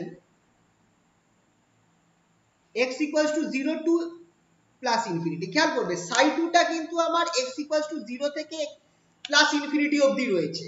এই জিনিসটা কিন্তু সরি, এই জিনিসটা কিন্তু ইম্পর্টেন্ট। সাই 2 টা কিন্তু আমার x equals to 0, খেয়াল করবে এই যে রিজন 2, রিজন 2 টা আমার x equals to 0 থেকে শুরু হয় আর x equals to plus infinity, তাই জন্য এখানে আমরা minus x equals to minus infinity ধরবো না। সাই 2 এর ক্ষেত্রে x equals to minus infinity টা লাগবেই না, কারণ ওটা সাই 2 টা আমার রেঞ্জ হচ্ছে কোথা থেকে সাই 2 শুরু হচ্ছে, x equals to 0 থেকে x equals to plus infinity। তো এই অবস্থায় আমার একমাত্র সাই 2 টা কোথায় গিয়ে আমার ইনফাইনাইট হয়ে যেতে পারে, x equals to plus infinity এই কারণটার জন্য, d টার্মটার জন্য। To remove this term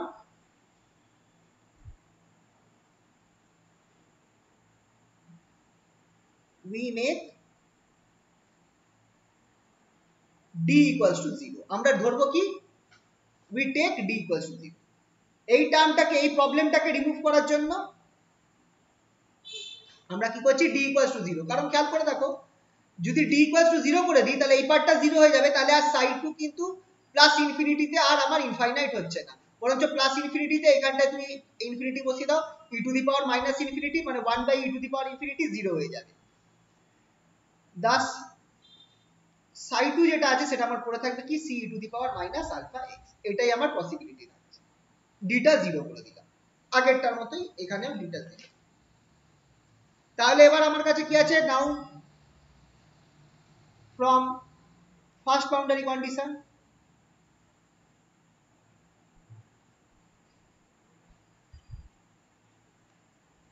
first boundary condition a plus b equals to c,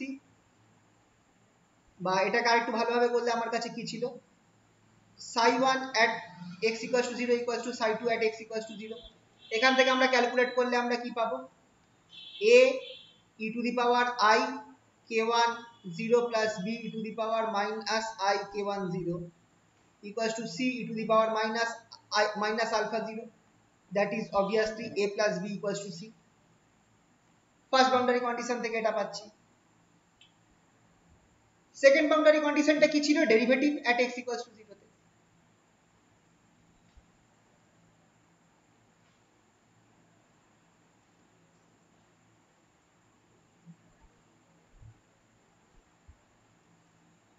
d2 psi 1 d psi 1 dx at x equals to 0 equals to d psi 2 dx at x equals to 0। এটা হচ্ছে আমার second condition, second boundary condition. এটা apply করো, এটা apply করো।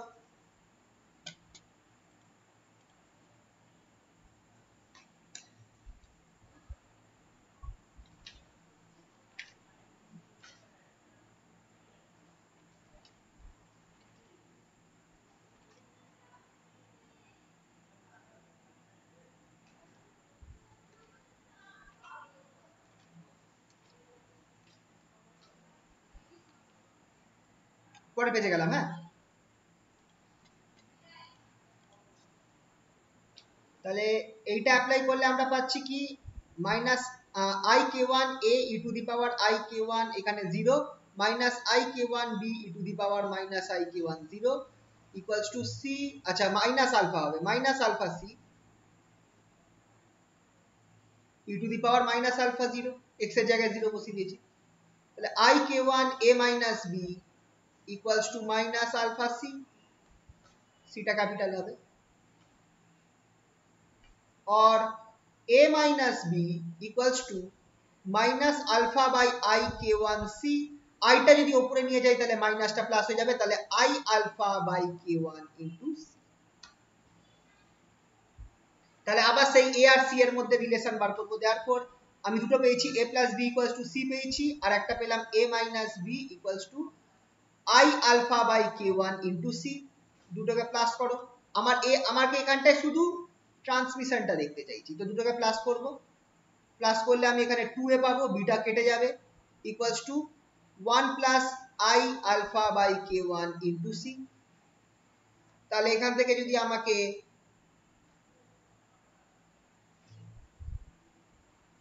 আচ্ছা এখানে a পেয়েছি এই জিনিসটা,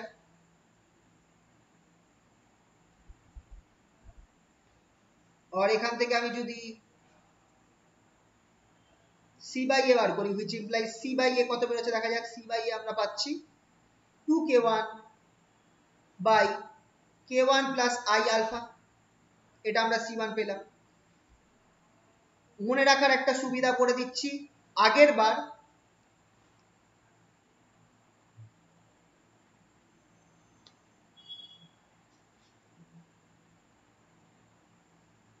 আগের বারে কি ছিল, k2 এর জায়গায় আলফা ইউজ করছি।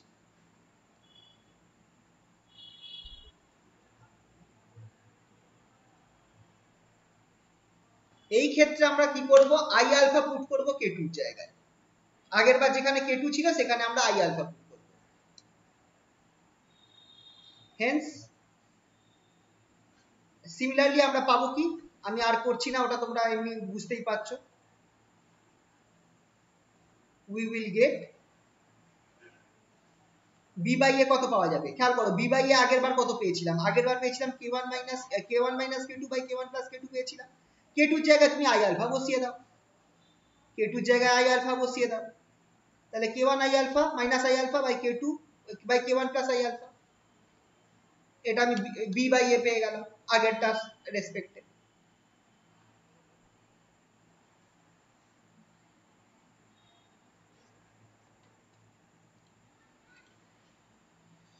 ঠিক আছে, তাহলে আমরা সি আর মানে তাহলে সি বাই এ পেয়ে গেছি, বি বাই এ পেয়ে গেছি। এবার আমি এখান থেকে রিফ্লেকশন কোফিসিয়েন্টও বার করতে পারি, ট্রান্সমিশন কোফিসিয়েন্টও বার করতে পারি। এবার এখানটা আমরা একটা মজার কাজ করছি, ট্রান্সমিশন কোফিসিয়েন্ট আলাদা করে কায়দা করে বার করার দরকার নেই, আমরা এখানে করব কি, আমরা শুধু রিফ্লেকশন কোএফিসিয়েন্ট বার করব। কেন? রিফ্লেকশন কোএফিসিয়েন্ট বার করলে দেখো কি হচ্ছে,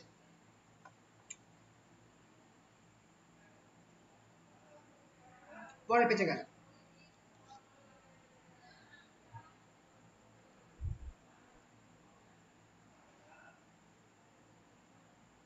রিফ্লেকশন কোএফিসিয়েন্ট,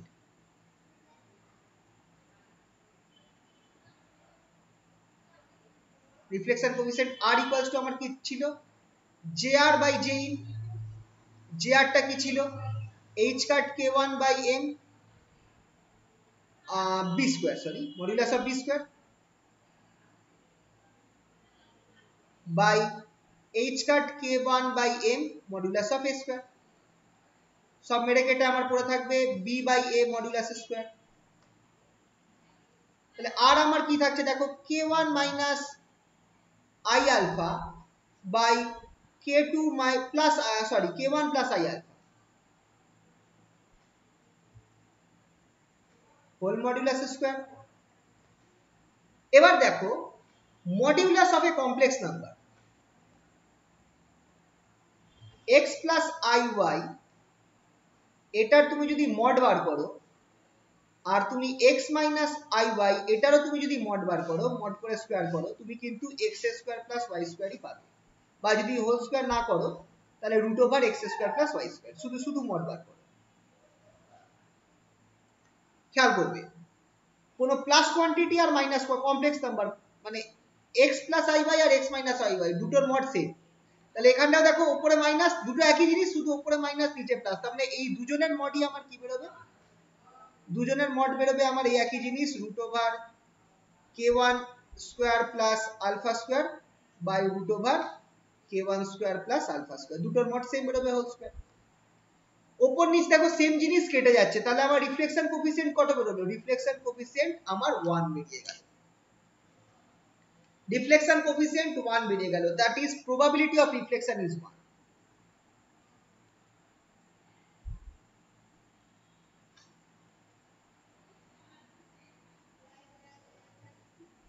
is 1। তাহলে ট্রান্সমিশন প্রবাবিলিটি কত, যেহেতু T plus 1 total equals to 1, t equals to 0, that is probability of transmission is 0।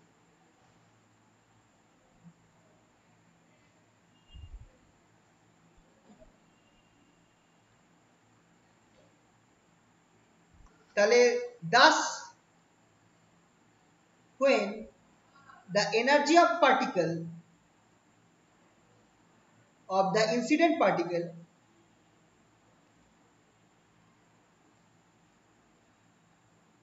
is less than the potential of the step potential, the potential V0 of the step potential,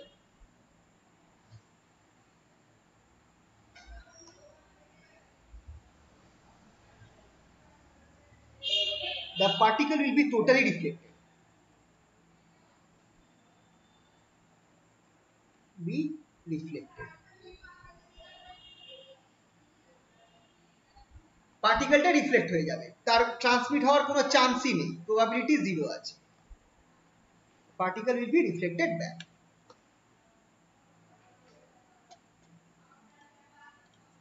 ঠিক আছে,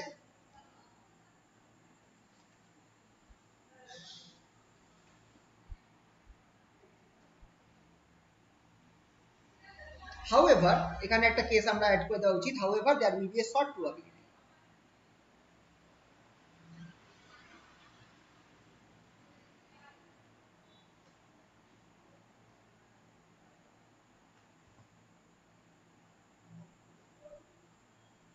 of the particle to penetrate a short distance,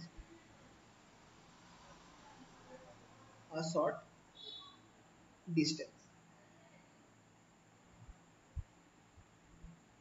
কিন্তু কিছুটা ঢুকে যাওয়ারও probability থাকছে, এমনি reflect হয়ে যাবে বাট খুব অল্প প্রবাবিলিটি আছে যে কিছু ডিস্টেন্স সে হয়তো ঢুকে যেতে পারে। এই ব্যাপারটা আমরা ডিটেলসে পড়বো এর পরের কেসটায়, যেটা হচ্ছে one dimensional rectangular potential barrier, ওইখানটায় আমাদের এই কেসটা বেশি আসবে। ঠিক আছে,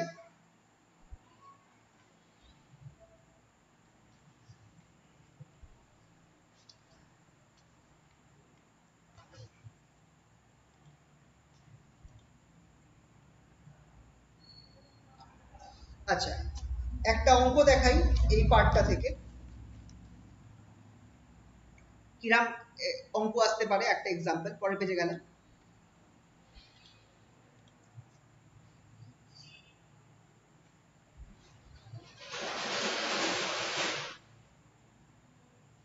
এটা হচ্ছে ওই এস এন ঘোষাল থেকে অঙ্কটা। beam of electrons of energy 25 electron volt is incident at the boundary of a step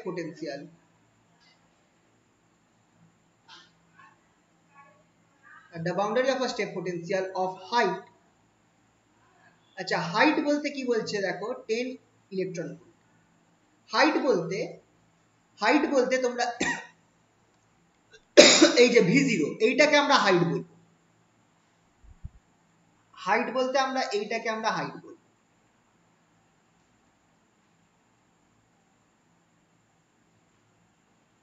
কতটা উঠে রয়েছে,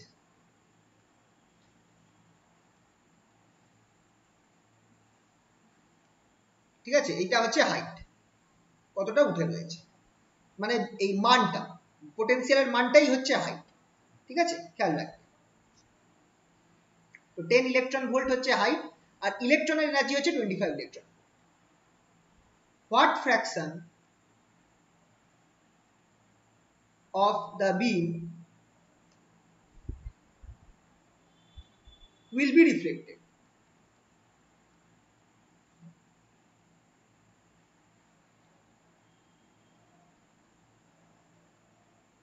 আর এখান থেকে আরেকটা আছে, what would be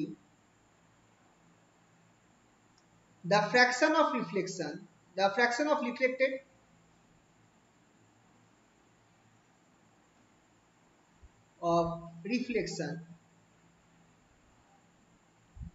for a beam of proton with same energy। যদি ইলেকট্রন বিমের জায়গায় প্রোটনের একটা বিম দেওয়া হয়, তাহলে সেটার ক্ষেত্রে কত পরিমাণ রিফ্লেকশন, এটা জিজ্ঞেস করেছে, ঠিক আছে। আচ্ছা, এবার এখানটায় একটুখানি হালকা জিনিস বোঝার চেষ্টা করো। এখানটায় বলছে fraction of electron beam reflected. তো তোমরা হয়তো বলতে পারো যে স্যার আপনি তো বলেছিলেন যে একটা জিনিসই রিফ্লেক্ট করবে, মানে একটা ইলেকট্রনের প্রবাবিলিটি আছে সে কতটা রিফ্লেক্ট করবে বা ট্রান্সমিট করবে কিনা, মানে প্রবাবিলিটি। কারণ একটা ইলেকট্রন তো কি হতে পারে, একটা ইলেকট্রন তো কখনো ভেঙে টুকরো হয়ে যাবে না যে একটা অংশ তার রিফ্লেক্ট করে গেল, একটা অংশ ট্রান্সমিট করে গেল। ইলেকট্রনটার কি আছে, প্রবাবিলিটি আছে, আইদার সে ট্রান্সমিট করে যাবে বা সে রিফ্লেক্টেড হবে, দুটোর মধ্যে যে কোনো একটা ঘটবে।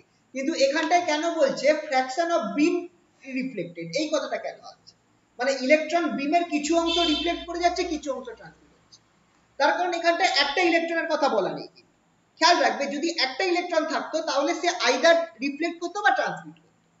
কিন্তু খেয়াল করে দেখো, যদি আমার কাছে 100 খানা ইলেকট্রন, ধরো বিম আছে, তো বিমের মধ্যে তো হাজার হাজার লাখ লাখ খানা ইলেকট্রন থাকে, তো ধরো 100 খানা ইলেকট্রনের একটা বিম যদি গিয়ে আমার ধাক্কা মারে, তার মধ্যে থেকে 75 খানা ইলেকট্রন যদি পার করে যায় আর 25 খানা ইলেকট্রন যদি রিফ্লেক্ট ব্যাক করে, কারণ দেখো ইলেকট্রনটার প্রবাবিলিটি আছে, কিছু ইলেকট্রন পার করে যেতে পারে, কিছু ইলেকট্রন মানে রিফ্লেক্ট করে যেতে পারে।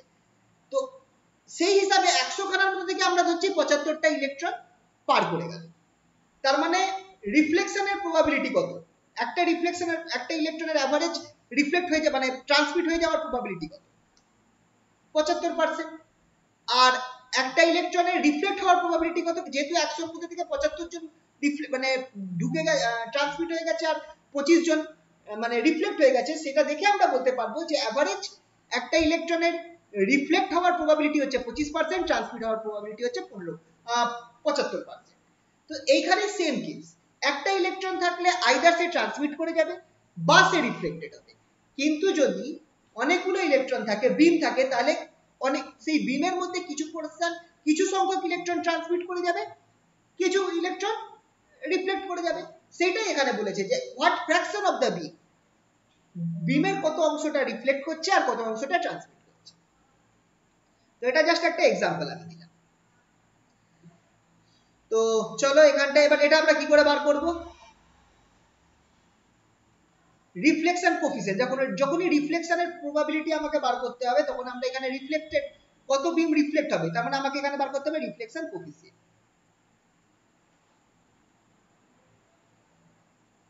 কি ছিল ফর্মুলা রিফ্লেকশন কোফিসিয়েন্ট, আর এর ফর্মুলা ছিল যদি তোমরা খেয়াল করে দেখো k1 - k2 by k1 plus k2 whole square।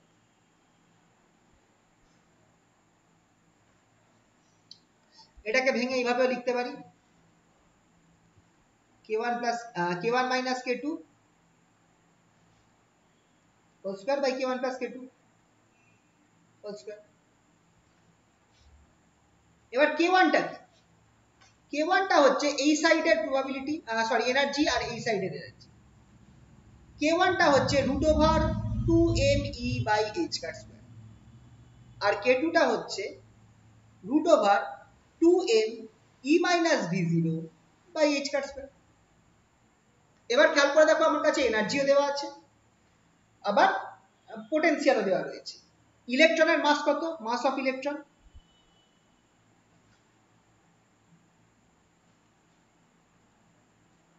আচ্ছা আমার মনে হয় অত কিছু করার দরকার নেই, আমি জাস্ট এখানটায় জিনিসটা বসিয়ে দিই, r ইকুয়ালস টু k1 এর জায়গায় আমি এটা বসিয়ে দিই, তাহলে আমার এখানটায় থাকছে √2m by h square টা রাখলাম, কমন নিয়ে নিলাম, আমার তাহলে এখানটায় ভেতরে থাকবে k1 এর জন্য e থাকবে মাইনাস e মাইনাস v0 থাকবে k2 এর জন্য, এই পুরো জিনিসটা হোল স্কয়ার বাই একই রকম ভাবে নিচেরটায় √2m by h square, এটা কমন নিয়ে নিলাম,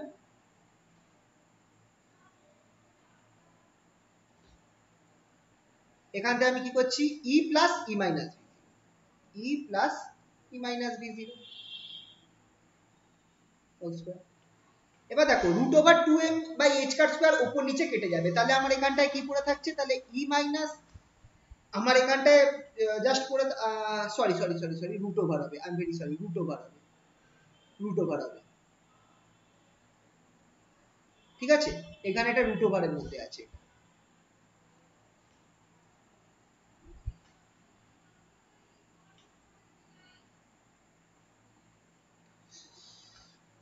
তাহলে আমার এখানটায় পড়ে থাকছে just √e minus √e minus v0 এটার হোল স্কয়ার বাই এখানে পড়ে থাকছে √e plus √e minus v0 এই জিনিসটা হোল স্কয়ার।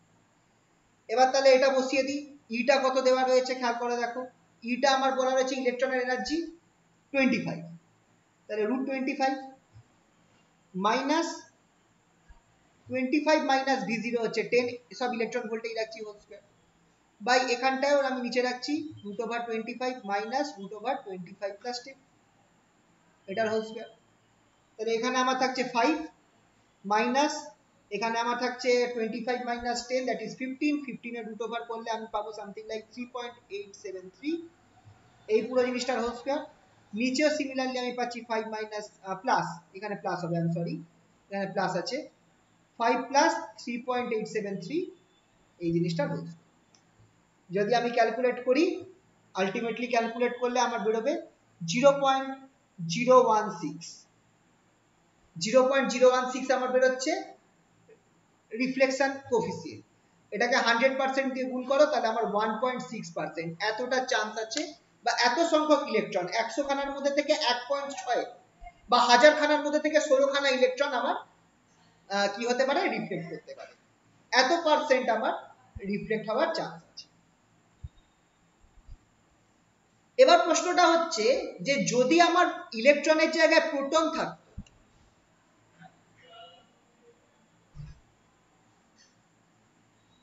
যদি আমার ইলেকট্রনের জায়গায় প্রোটন থাকতো তাহলে কি হতো, এই second question, what would be the fraction of reflection for a beam of proton with same energy।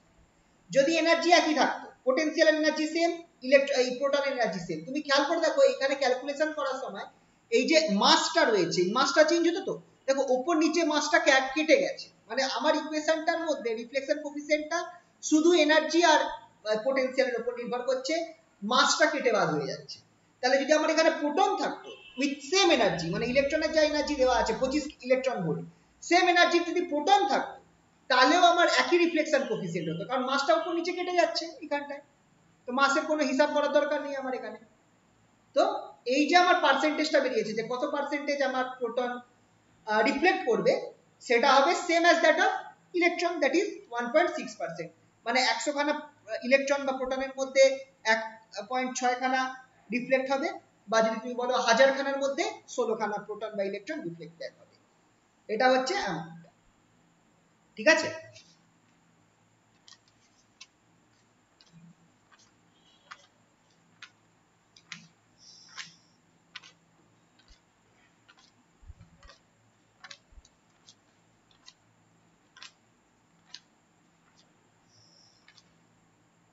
আচ্ছা, রেক্ট্যাঙ্গুলার পোটেনশিয়াল ব্যারিয়ারটা একটু বড় আছে, আজকে হয়ে উঠবে না, তো আজকে এইটুকুনি থাকবে। হ্যাঁ বলো বলো, হ্যাঁ বলো কি বলছো? তো কয়েকবার বলুন। কোনটা কোনটা? ওই যে প্রোটনের ব্যাপারটা আরেকবার বলুন। প্রোটনটা দেখো এখানটায়, দেখো রিফ্লেকশন কোফিসিয়েন্টের ক্ষেত্রে আমি তো এই ফর্মুলাটা ইউজ করলাম। তো এখানে কোশ্চেনটা দেখো বলেছে what would be the fraction of reflection for a beam of proton with same energy, মানে ইলেকট্রনের যে এনার্জি দেওয়া ছিল 25 ইলেকট্রন ভোল্ট, সেই এনার্জি যদি প্রোটন থাকতো তাহলে কি হতো? তাহলে কোথায় চেঞ্জটা হতো? এই মাসের জায়গায় চেঞ্জ হতো, কারণ প্রোটনের মাসটা আলাদা। প্রোটনের মাস কত? 1.67 into 10 to the power minus 27 kg, আর ইলেকট্রনের হচ্ছে 9.1 into 10 to the power minus 31 kg. তাহলে আমার এই মাসের জায়গাটা চেঞ্জ করতে হতো, রাইট? যদি আমাকে প্রোটন বসাতে হতো। কিন্তু আমার এই ফর্মুলাটা তুমি দেখো, এই যে √2m/h² ওপর নিচে কেটে যাচ্ছে, তার মানে যদি আমি এখানে মাস, এই প্রোটনের মাস দিয়ে আমি হিসাব করতে যেতাম, মাসটা কিন্তু ইকুয়েশন থেকে আর এর ফর্মুলা থেকে, রিফ্লেকশন কোএফিসিয়েন্টের ফর্মুলা থেকে মাসটা বাদ হয়ে যাচ্ছে, আমার শুধু এনার্জি আর পোটেনশিয়ালটাই থাকছে। এবার বলে তো দিয়েছে যে প্রোটনের এনার্জি আর ইলেকট্রনের এনার্জি সেম এই কোশ্চেনে। What would be the fraction of reflection for the beam of proton with same energy, মানে same energy as of electron 25 electron volt? তাহলে আমার এখানটায় একই রিফ্লেকশন হবে, একই রিফ্লেকশন কোএফিসিয়েন্ট হবে, এই একই জিনিস বেরোবে।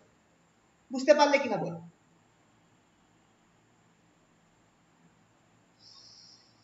হ্যাঁ স্যার, ঠিক আছে। ঠিক আছে তো, তাহলে এই হচ্ছে ব্যাপারটা।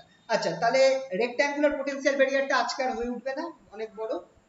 বৃহস্পতিবার দিন অনলাইন নেব ক্লাস, রেক্ট্যাঙ্গুলার পোটেনশিয়াল ব্যারিয়ারটা, আর এটার পর আমাদের এই one dimensional finite potential wave, ওই দুটো আমি নেক্সট দিন করিয়ে দিচ্ছি।